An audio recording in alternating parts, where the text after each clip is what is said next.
권징이라는 것에 대해서 우리가 생각해 볼 때가 많고, 또 실제적으로 우리 성목연에 있는 목회자들과 이야기하다 보면은 꼭 이런 부분에서 여러 가지 고민들이 있는 것을 이렇게 보게 됩니다. 그래서 저는 어떠한 대책이 있냐라고 할 때 없어요. 이게 없고, 그때그때마다 이렇게 대부분은 그때그때마다 되게 어떻게 해야 되나 이런 생각이죠. 방금 제가 드린 말씀에 많은 부분들이 들어가져 있습니다. 사실 무슨 자로 잰 듯이 무슨 권징을 할 때 여기다 어디 조시시장처럼 막 이렇게 나눠서 넣을 수 있는 영역들이 아닌 거예요. 고려해보고 또 생각해볼 것도 많고, 또 그들의 어떤 상황이나 환경들도 이렇게 살펴봐줘야 되고, 많은 일들이 있습니다. 그럼에도 해야 되는 것이 권징이고, 저는 오늘 이 권징이 왜 사랑의 필연인가에 대해서 여러분들과 함께 나누고요. 그래서 이거는 무슨 이렇게 수학처럼 딱 답이 나오는 그런 거는 아닙니다. 그럼에도 교회가 무엇인지를 우리가 알고 있기 때문에 이런 부분들에 대해서 분명하게 알고, 권징은 반드시 있어야 되는 영역이고, 그러나 그 권징은 사랑을 바탕으로 움직여야 된다는 것에 대해서 말씀을 드려보려고 합니다. 이번에 교회의 속성, 그리고 표지에 대해서 속성에 대해서 표지에 대해서 우리가 배운다 그래요. 참 그거는 이제 내일 또 모레 잘 배울 거라 생각합니다. 교회 4대 속성이 있습니다. 잘 알다시피 하나이고, 거룩함이고, 보편적이고, 사도성입니다. 이 중에 교회 4대 속성 중 이 거룩함은 우리의 이런 부분을 봤을 때 교회 성도들이 죄를 회개하고 하나님의 말씀대로 살아가야 하는 그 이유를 우리에게 보여주고 있습니다. 권징은 이 거룩을 잘 유지하기 위한 중요한 수단으로서 교회의 3대 표지에 들어가 있죠. 참된 말씀이 선포되고요. 그리고 말씀이 눈에 보이게 하는 것이 성례고, 말씀대로 순종하게 하는 것이 권징입니다. 그러므로 이 부분들은 우리가 역사적으로도 얼마나 교회가 이 순결을 지키기 위해서 애써왔는가를 우리가 볼 수가 있습니다. 권징을 해야 될까요? 우리가 생각해 보면은 많은 사람들이 권징 자체에 대해서 굉장히 부정적인 생각을 갖고 있습니다. 근데 이제 권징이라는 말을 들으면 되게 좋은 표현은 아닌 거예요, 느낌은. 그러나 앞에 저는 수식어가 있어야 된다고 생각합니다. 언약 안에서의 권징이죠.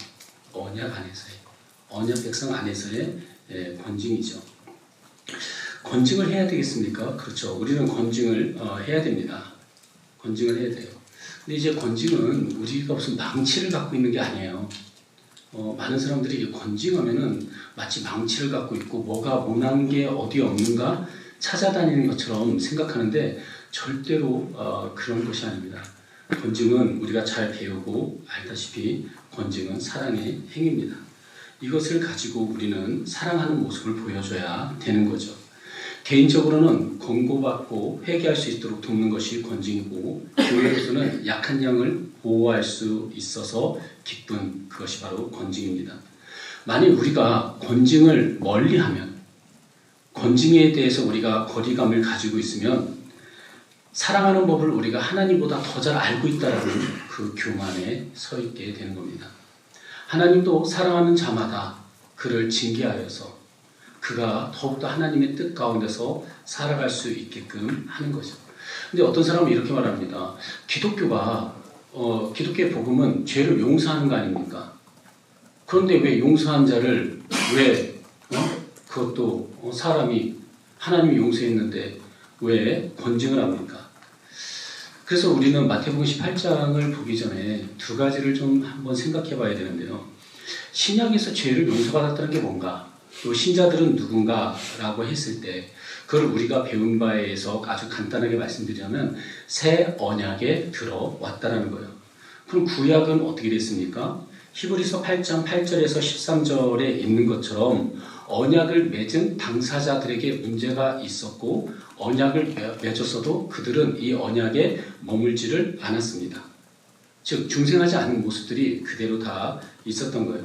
근데 새언약 시대는 그렇지 않습니다. 그의 마음에 할례를 받았고 그의 마음이 정결케 된 사람입니다.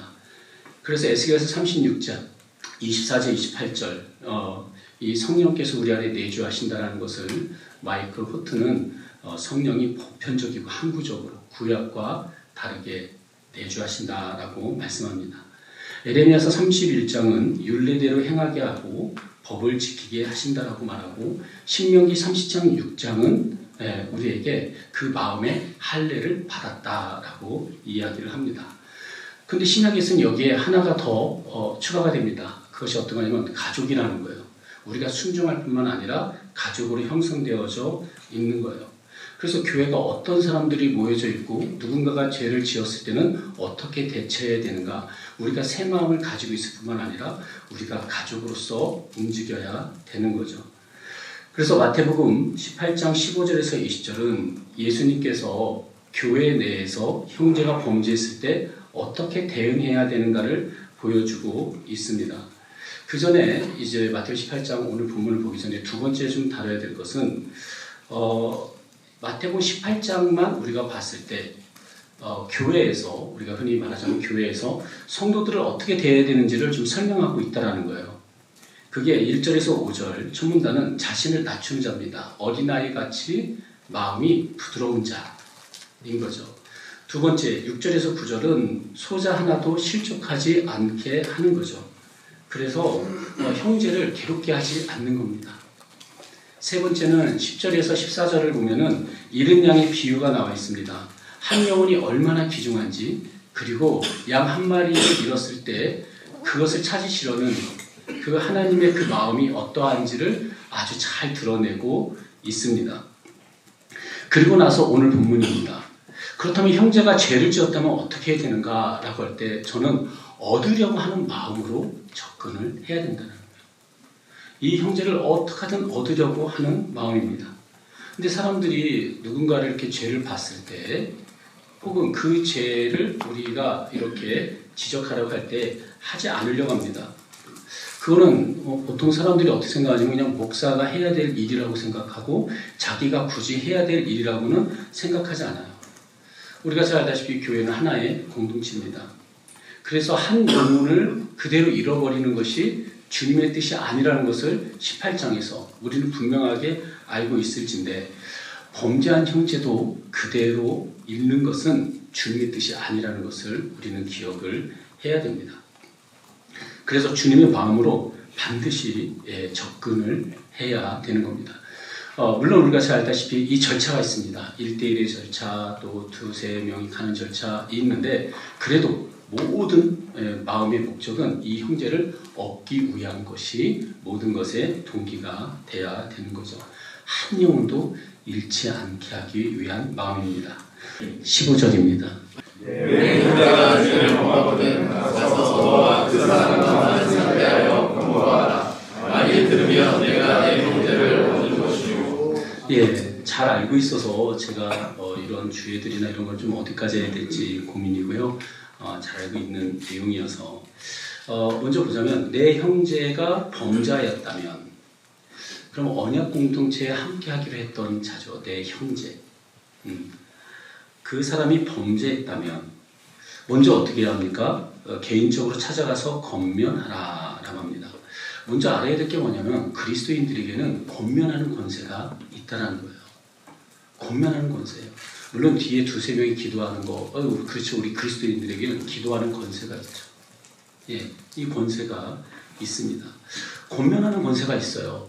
여러분, 이게 권세입니다. 권면하는 거예요. 근데 놀랍게도 어떻게 되냐면, 그가 들으면 이라고 말합니다.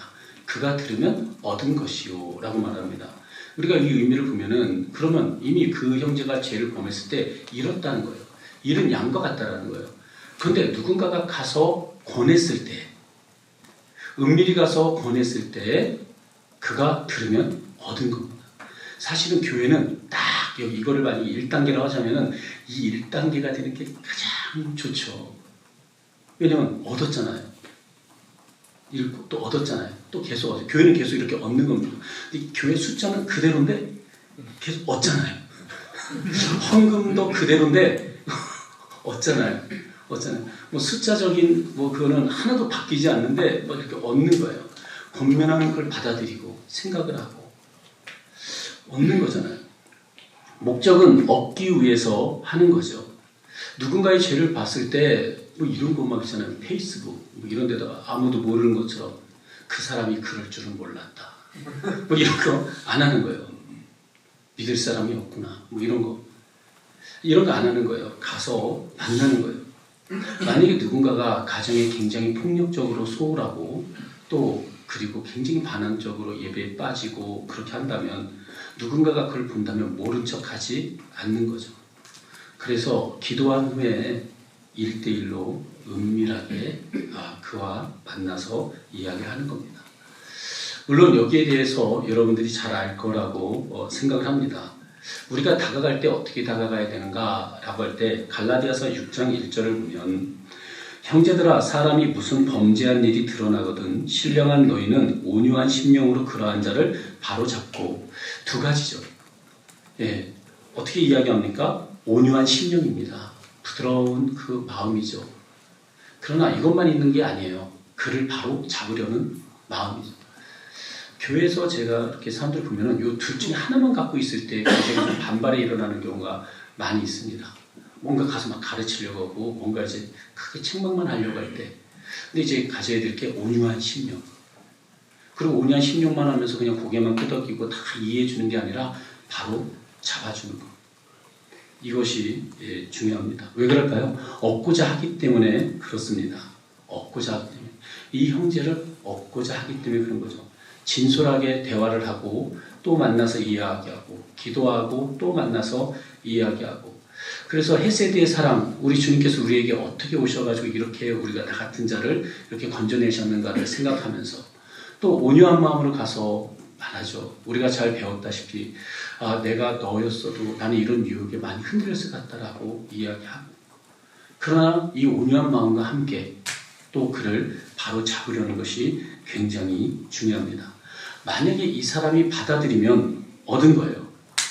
그가 회복해서 그 가정이 회복되거나 그가 회복돼서 그가 모든 영역에 있어서 주의 은혜를 사모하고 그리고 죄를 미워하고 고린도후서 7장처럼 정말 죄를 미워하고 싫어하며 주를 향한 열정과 사랑이 생긴다면 그것이 기쁨입니다.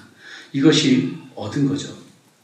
그러므로 여러분 우리가 제일 먼저 중요한 거 처음에 권면을 하는 것 1대1로 권면하는 것 예, 혹시 그 사람이 듣지 않아도 잘 듣지 않아도 말해야 합니다.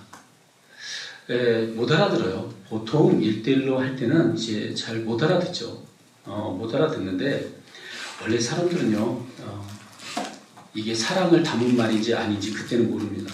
뭐 우리는 어떻습니까? 우리는 뭐 늘 부모님이 우리에게 뭐라고 얘기할 때 사랑이라는 게 있구나 이렇게 생각하시나요? 예, 우리는 그런 거 잘 몰라요. 부모가 뭐라고 이야기하면은 그때 우리 사춘기 때 날 때 보면 서운함과 분노에 가득 찼을 때도 있고 막 뛰쳐나가고 싶을 때도 있고 그렇죠. 어리면 그래요. 어리면 그래요. 그래서 이런 모든 면들까지 우리는 감안을 하고 또 만나고 또 만나야 되는 거예요. 그래서 1대1로 만난다라고 할 때 그 다음에 그 안 받아들였어요. 그러면 그 다음날 두세 명 데리고 오는 게 아니죠. 왜냐하면 사람은 이 마음에 저는 이제 이런 권징을 좀 볼 때 어떻게 생각하면 내가 죄를 범했을 때 사람들이 나에게 어떻게 왔으면 좋겠는가를 한번 생각해 봅니다. 어떻게 왔으면 좋겠는가. 정말 나를 얻기 위해서 정말 안타까운 마음으로 이야기하고 그리고 본인도 알겠죠. 그거에 대해서 이렇게 하면 안 되는데 약간 좀 평상시에 그렇게 신앙생활 잘했던 사람도 아닌데 내 죄를 보고 나한테 뭐라고 와서 얘기할 때 그걸 들춰내고 싶지도 않고 그 거절하고 싶은 마음도 있고 순간적으로 막 거짓말도 막 나타나고 막 이럴 수도 있겠죠. 그런데 그 형제가 가면 어떡하겠습니까? 마음이 처참하게 또 무너지겠죠. 근데 그 형제가 그 다음날 또 다시 오는 거예요. 또 만나려고 하고 또 만나려고 하고 저는 이것이 굉장히 중요하다 생각합니다. 우리의 권징의 모습에서 1대1 이거는 비단 목사뿐만이 아니라 모든 성도들이 다 이 권면하는 권세가 있다는 것을 알고 우리가 서로가 서로에게 이런 부분들을 알려주고 관여를 해야 되는 거죠. 너무 자꾸 처음부터 최종적으로 담임 목사와 뭔가를 부딪히게 하는 것에 대해서 그때는 담임 목사는 빨리 결정을 할 수밖에 없는 거예요. 그 전에 이런 부분들을 정말 생각하고 진짜 성도들을 생각한다면 한 사람 한 사람들이 이런 마음을 갖고 있는 게 중요하죠. 저는 그래서 이 1대1의 이 원칙, 이것이 매우 중요하다고 생각합니다. 귀중하게 생각하고 이 사람을 얻기 위해서 마음을 갖고, 그래서 만약에 그가 그것을 받는 것을 거절한다면 16절, 17절, 만일 형제가 듣지 않으면 두세 증인을 데려가서 그를 권면하라고 이야기합니다. 듣지 않으면, 물론 여기에 증인 역할도 있지만 우리 앞에 흐름을 이렇게 보자면, 듣지 않으면 얻기 위해서 함께 기도할 동역자를 데리고 가는 거예요. 그 사람을 얻기 위함이 여기에 있습니다. 동일하게 얻기 위함이에요. 그래서 이들은 함께 기도하고 함께 권면하면서 이 범죄한 형제가 회복할 수 있도록 애를 쓰는 거예요. 그러나 이번만 있는 건 아니에요. 여기에는 이제 그가 하는 말마다 확증하는 거죠. 증언으로 하는 거고 증인으로 서는 겁니다. 증인의 역할이 여기에 분명히 있는 거예요. 그래서 이때는 이제 보는 거죠. 이 사람이 진짜 복음 위에 서 있는가? 자기 죄에 대해서 지금 안타까워하는가? 그리고 이 사람이 하는 말이 지금 자기가 하는 말이 얼마나 위험한 말인지 모르는가? 하나하나 다 하는 거예요. 근데 사람들이 이렇게 보면은요, 뭔가 교회에 무슨 문제를 일으키거나 뭐 하는 거 보면은 대부분이 기분 나빠서 이렇게 하는 일들이 있어요. 어떤 조그만 감정, 이런 게 있어요. 근데 여러분, 우리가 대부분 여기 결혼하지 않았습니까? 아내가 기분 나쁘게 한다고 이혼합니까? 그렇군요. 여러분, 교회가 기분 나쁘게 한다고 해서 떠나지 않는 거예요.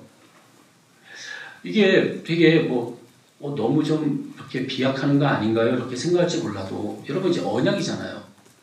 언약은 상대방이 나에게 해준 것에 비례해서 헌신하는 게 아니라 하나님이 하신 것에 대해 비례해서 헌신하는 거예요. 그러니까 우리는 뭐에 대해서 이렇게 어느 정도 했다고 이거 가지고 안 된다고 말하겠습니까? 아니, 심지어 정말 교회를 함부로 하는 사람들은 너무 많아요. 교회가 작다? 여러분, 교회가 작아서 언약을 깰 그 이유가 있습니까? 교회가 작다? 저는 이제 왜 이렇게 교회를 함부로 하는가, 함부로 생각하는가?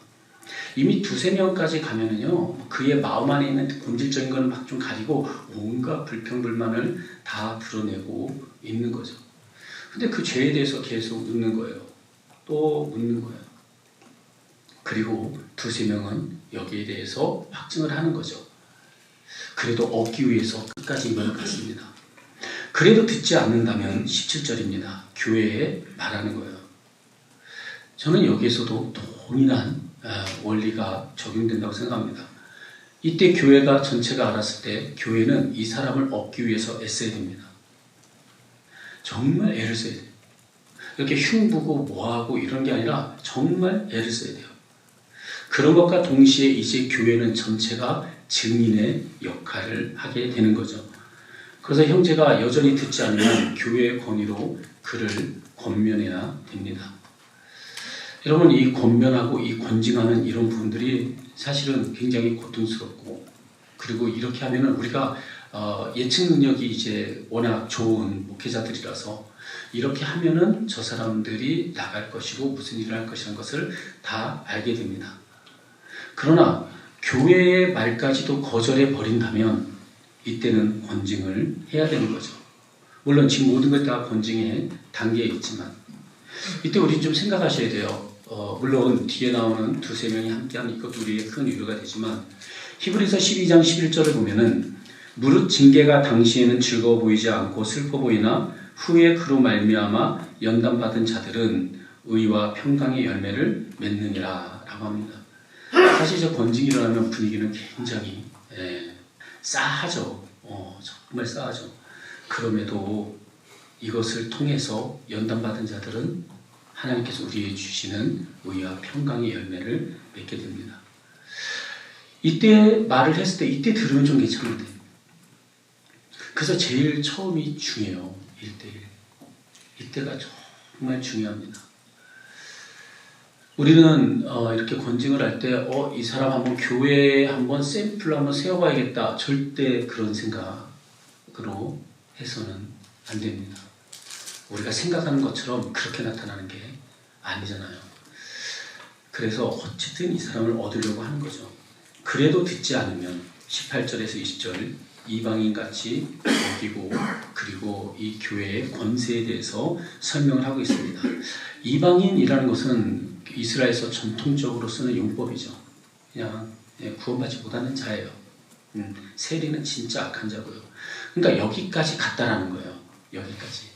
여기까지 가지 않아야 되는 거죠. 그래서 교회는 그를 정말 사랑으로 권면하는 한편 이것만 있는 게 아니라 교회는 심판과 관련된 기능도 감당을 하게 되는 겁니다. 그래서 땅에서 묶으면 하늘에서 그 권위가 반영이 되는 겁니다. 그것을 우리는 출교라고 이야기합니다.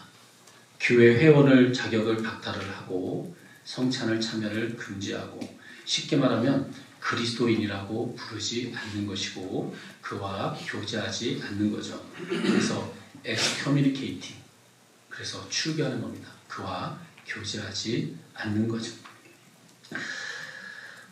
우리 주님께서 놀라운 말씀을 하십니다. 무엇이든지 너희들이 구하면 이라고 할 때 물론 이거는 우리가 제한적이라는 걸 알겠죠. 뭐 아무거나 구하면 주님께서 들어주세요 이런 게 아니고 권징의 이 테두리 안에서 이렇게 교회가 이 권위를 정말 강구하고 사용한다면 하나님이 보증하신다라는 거예요. 그럼에도 우리는 다시 생각이 됩니다. 이게 미움이 아니라 사랑이에요. 사랑, 권면하는 거예요. 이렇게라도 돌아오게 하기 위한 거죠.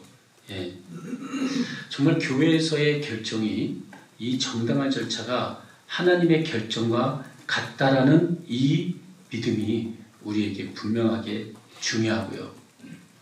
그러면서 이게 얼마나 심각한 문제를 일으킨다는 걸 알고 있기 때문에 우리는 이것을 사랑으로 권면하고 권징하면서 이 일들을 진행을 하는 겁니다. 두세 사람이 있는 곳에 주님께서 이 결정에 마치 본인도 있었던 것처럼 이렇게 말씀을 하신다는 거죠. 내가 결정한 것과 똑같다라는 거예요. 사랑하는 여러분, 교회의 올바른 결정은 하늘의 결정과 동일합니다. 그러므로 교회가 정말 정당하게 이렇게 절차를 밟고 움직인다는 것은 너무나도 귀중한 것이고, 그리고 그가 만약에 출교가 되었는데 그가 만약에 돌아온다면 우리에게는 용서하지 않을 권세가 없어요. 그게 8장 22절부터 돌아오면 몇 번이든지 용서해 주려는 마음인 겁니다. 그가 회개하고 돌아오기만 하면, 물론 그 회개가 진실인가를 이제 살펴봐야 되는 그런 상황들이 있지만, 그래서 8장은 전체적으로 한 영혼을 얻기 위한 하나님의 그 마음이 그대로 담겨져 있는 거죠. 18장은. 저는 오늘 이 내용을 가지고 한 세 가지로 여러분들과 나누려고 합니다. 첫 번째, 예수님은 형제의 회개와 회복을 원하신다는 거예요. 아주 간절히 원하신다는 거예요. 형제를 개인적으로 찾아가는 것은요, 사랑으로 바로잡기 위해서 그렇게 가는 것입니다. 여러분, 정말 우리 목회자도 마찬가지죠. 누군가가 이제 죄를 범했다면은 그를 어떻게든지 돌아오게 하려는 거죠. 근데 지금 이 시대는 약간 가인과 비슷한 시대예요. 누가 이렇게 죄를 범하면은 그냥 이렇게 말하는 것 같아요. 내가 내 형제를 지키는 자니까. 이렇게 말하고 있는 것 같아요. 근데 우리는 가인이 아니에요. 우리는 새 언약 시대에 살아가고 있습니다. 우리의 주님의 부름을 받은 우리 목회자는 책임을 느껴야 되는 거예요. 처음 개척했을 때 아무도 없을 겁니다. 그래서 뒤에서 이렇게 딱 품을 잡고 있고 몇 명을 이제 거쳐서 나한테 오고 이런 게 아닐 거예요. 그래서 우리는 어쩌면 우리가 처해져 있는 그 목회적 상황에서는요, 정말 또 가서 또 만나고, 그게 또 이제 어떻게 좀 목사 눈에만 또 잘 보여요. 또 만나서 이야기하고 권면하고 그럴 수 있습니다. 근데 왜 이렇게까지 했을까요? 내 형제라고 말합니다. 한 가족이에요. 한 가족이 누군가가 죽으면 반드시 그에게도 영향이 있는 거죠. 그래서 그 형제를 어떻게든지 얻고자 지속적인 노력이 필요합니다. 우리가 이렇게 개인적인 접근을 우리가 생각을 할 때 정말 잃어버린 자를 찾으러 가시는 우리 예수님의 마음을 다시 한번 생각하는 거죠. 그 비유, 100마리의 양의 비유. 그래서 이야기하시는 거죠. 너희 생각에는 좀 어떠하냐라고 말씀을 하십니다. 정말 한 형제를 얻는 것, 잃은 양 하나를 찾는 것이 그 기쁨이 크다라는 거예요. 이 마음이 우리에게 있어야 됩니다. 제가 아까 말했던 말을 다시 또 반복하는 것은 우리가 권징이라고 할 때 자꾸 이걸 망치로 생각을 하고 그리고 뭔가 튀어나온 것을 자꾸 이렇게 누르려고 하는, 물론 이제 그런 기능이 있지만 얻으려고 하는 마음이 훨씬 더 크다라는 거예요. 저는 우리 목회자들이 이 주님의 이 마음을 품기를 간절히 원합니다. 그래서 아버지의 마음, 아버지의 이 뜻, 그래서 교회에서 어떤 범죄한 자가 나타났을 때 정말 발벗고 나서는 거예요. 정말 발벗어서 그 한 명을 얻기 위해서 움직이려는 그 마음, 이것이 있는 것이 교회의 어떤 뻔을 보이기 위해서 있는 게 아니라는 거예요. 교회에서 이렇게 보면은요, 이렇게 1대1을 이렇게 권면을 했을 때 돌아오는 사람이 참 많았었습니다. 그게 참 감사한 일이었어요. 이렇게 말할 때 그때 듣고 돌아오는 거죠. 이게 얼마나 참 기쁜 일인지, 얼마나 감사한 일인지 모릅니다. 어떤 일들을 진행을 할 때 이렇게 그의 무슨 엄청난 권위를 갖고 그 앞에서 판사가 뭔가를 진행하는 것처럼 그렇게 진행하지 않았고, 만나서 이야기할 때도 정말 막 눈에요 눈물방울이 막 글썽글썽 하는 것처럼 그런 모습으로 이제 저도 좀 사람들을 만났었고 이제 성도들도 그렇게 만나고 있었던 거죠. 그런 면에서 이렇게 생각해 봤을 때 정말 우리가 한 명을 얻는다라는 그 기쁨, 즉각 그 사람을 얻는다는 그 기쁨을 우리가 목회에서 잃어버리면 안 될 것입니다. 그런데 만약에 사람이 안 들으면 어떡합니까? 이걸 안 들으면. 그래서 두 번째, 우리가 반복되는 그런 흐름이지만 교회는 형제의 회복을 위해서 함께 노력해야 되는 겁니다. 함께 노력해야 돼요. 두세 증인의 그런 권면, 또 교회에 말하여서 교회에서 모든 사람들이 함께 움직이는 것. 두세 증인에게 말하는 것은 소문을 내라는 게 아니에요. 공동체의 책임과 참여를 의미합니다. 언약 백성들의 책임과 참여를 의미하는 거예요. 그래서 교회는 형제의 구원을 위해서 기도하면서 동행을 해야 되고, 그리고 함께 어떻게든지 하려고 애를 써야 됩니다. 많은 사람들이 교회에서 어떤 일들을 했을 때 교회의 어떤 절차나 이런 것 때문에 상처 입은 사람들이 많이 있다라고 그래요. 교회는 그 사람에게 어떤 상처를 막 드러내서 사람들에게 뭔가 가십거리를 만들어주기 위해서 하는 게 아니라 치유하고 회복하기 위해서 이 일들을 진행을 하는 거죠. 그리고 두세 증인을 이렇게 한다라는 것은 어느 믿음 좋은 사람이 혼자 이것을 감당한다라는 게 아니라 공동체 전체의 책임을 대표합니다. 그럼에도 범죄한 죄를 쳐내기 위해서 모이는 것이 우선이 아니죠. 그 사람을 얻기 위함입니다. 저 사람의 범죄를 드러내고 저 사람의 범죄가 무엇인가 계속 궁금해서 파내는 데 목적이 있지 않습니다. 다시 말씀드리면 마태복음 18장에 있는 것처럼 한 영혼의 귀중함을 계속적으로 알고 있고, 그리고 이 사람을 얻기 위해서 이 일들을 하는 겁니다. 저는 그런 의미에서 절차가 굉장히 중요하다고 생각합니다. 의도가 좋고 또 죄에 대해서 경각심도 있고 이런 거는 다 아는데 이 절차를 무시하고 그리고 이 절차를 밟지 않아서 생기는 권징 트라우마를 몇몇을 이렇게 보게 되었습니다. 대표적인 건 어떤 거냐면 성도들에게 이런 걸 교육을 해보지 않은 거예요. 근데 목사는 알고 있는 거죠. 목사는 여기저기서 들어가지고 알고 있건데 성도들은 모르는 겁니다. 저는 이런 거에 대해서 잘 알려줘야 된다라고 생각합니다. 이런 부분에 있어서 이거를 잘 듣는가, 잘 따르는가, 그리고 이제 충분하게 교육을 했는가. 물론 어떤 거는 충분한 교육이 없어도 즉각적으로 해야 되는 게 있죠. 뭐 이렇게 생각해 봤더니 이만희가 구원자가 맞아요. 이런 거는 즉각적으로, 즉각적으로 이거 해야 되는 거죠. 이렇게 두세 사람 또 교회도 이렇게 말했는데 이렇게 안 들으면 정말 문제는 커지고 위험해집니다. 그리고 이제 교회는 이제 마음의 결단을 하는 거죠.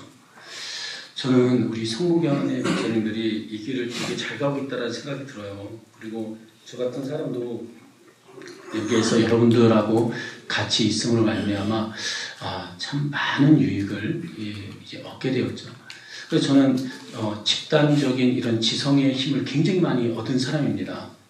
교회에서 어떤 건징할 만한 일들이 생기거나 교회가 문제가 있을 때 제가 아마 지금 우리 여기 이제 한책사에서 총무를 하셨던 분들은 이렇게 아시겠지만 저는 그런 일들이 막 생기면 막 우리 금요일날 막 성경 연구하고 올 때 그게 막 눈에 안 들어와요. 이게 왜냐면 교회는 지금 난리가 났거든요. 이 사람을 지금 잃을 수 있는 위기가 있는 거죠. 어떻게 되냐?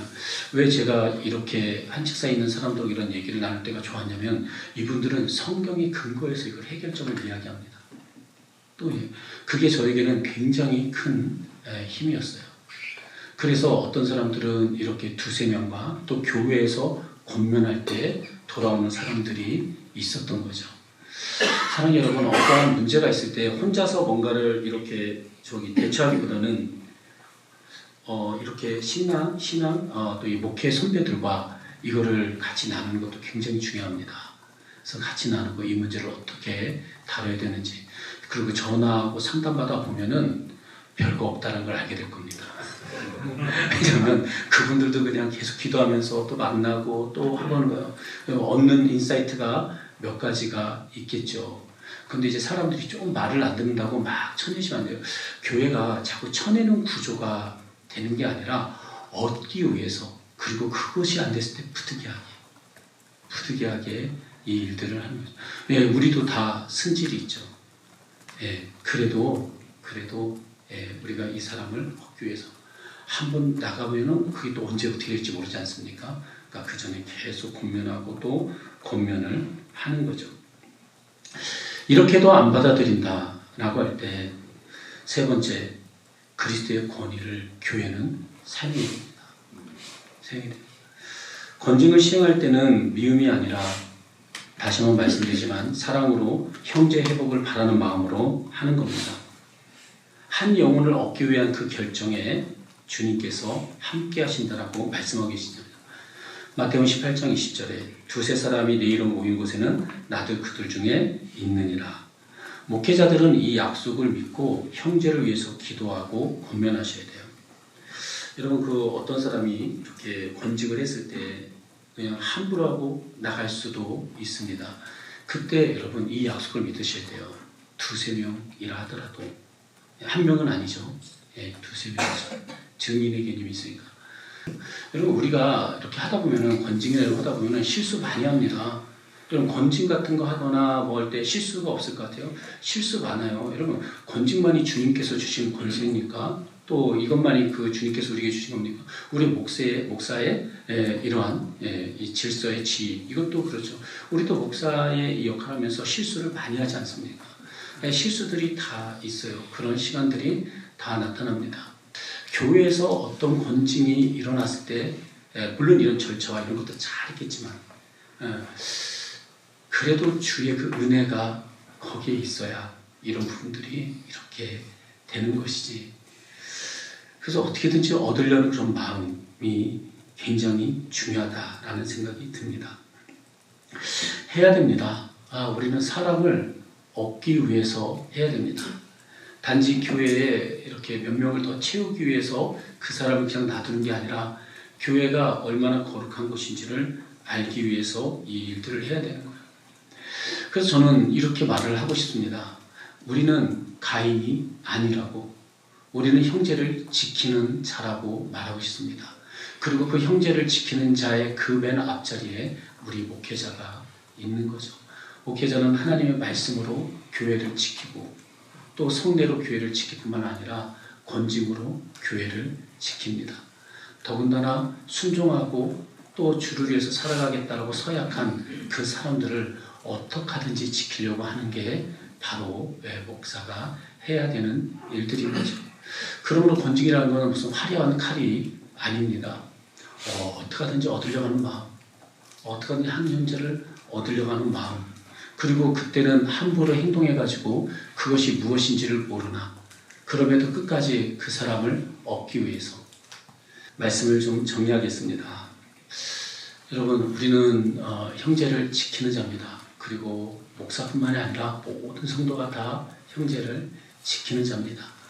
한 형제가 이렇게 범죄했을 때 어떨 때는 딱 쳐내는 게 가장 마음이 편할지도 모릅니다. 그러나 그 사람을 얻기 위해서 교회는 또 기도하고 또 기도하고 그 사람을 얻기 위해서 또 만나고 하는 것이 그것이 바로 은혜를 받은 우리의 모습이고 언약을 맺은 우리의 모습이에요. 물론 그 사람이 언약을 깨고 나간다 하더라도 또 그 사람이 다시 돌아오기를 원하는 마음으로 이 일들을 진행하는 거죠. 그러나 우리 주변에는 이러한 정상적인 이런 권징의 모습을 보기가 쉽지 않습니다. 왜냐하면 교회를 그냥 함부로 하고 휙 나가는 일들이 너무 많기 때문에 그래요. 그래서 저는 우리 후배 목회자들에게 정말 잘하고 있다라고 말씀드리고 싶습니다. 우리는 맨날 하는 걸 보면은 외양간, 소 잃고 외양간 고치는 거예요. 우리는 계속 잃고 또 고쳐야 됩니다. 잃고 또 고쳐야 되고 계속 고쳐야 됩니다. 그런데 너무 자기 자신에 대해서 이렇게 너무 좀 학대하지 않았으면 좋겠어요. 내가 그때 이런 말을 안 했으면 이런 게 없지 않았을까? 내가 그때 이런 행동을 좀 잘했으면 이러지 않았을까? 아니요, 여러분. 우리는 다 실수합니다. 다 실수해요. 그리고 진짜 저 사람들, 죄를 지었던 사람들은 그 죄에 대해서 인정하지 않고 우리는 그 부분에 대해서 정말 이 절차에 대해서 잘 진행하고 있었다면 잘한 겁니다. 그리고 또 서로가 잘 또 격려해 주기를 원합니다. 그럼에도 또 다시 말씀드리자면은 얻기 위해서 그 사람을 만나는 거죠. 그렇게 하면서 우리는 스스로 다시 한번 생각을 하고 이 사람을 얻기 위해서 이 일들을 진행하는 것인지 아닌지, 이 사람의 영혼을 위해서 내가 이것을 하는 것인지 아닌지 우리가 다시 한번 깊이 생각하여서 정말 교회에 이렇게 우리가 많은 보이는 사람들은 아니지만 힘 있는 목회, 또 거기에서 소수가 보인다 하더라도 권면을 했을 때 거기에서 잃었던 형제를 얻는 목회, 이런 목회가 우리 안에 흘러넘치는 그러한 우리 성모견이 되기를 간절히 원합니다.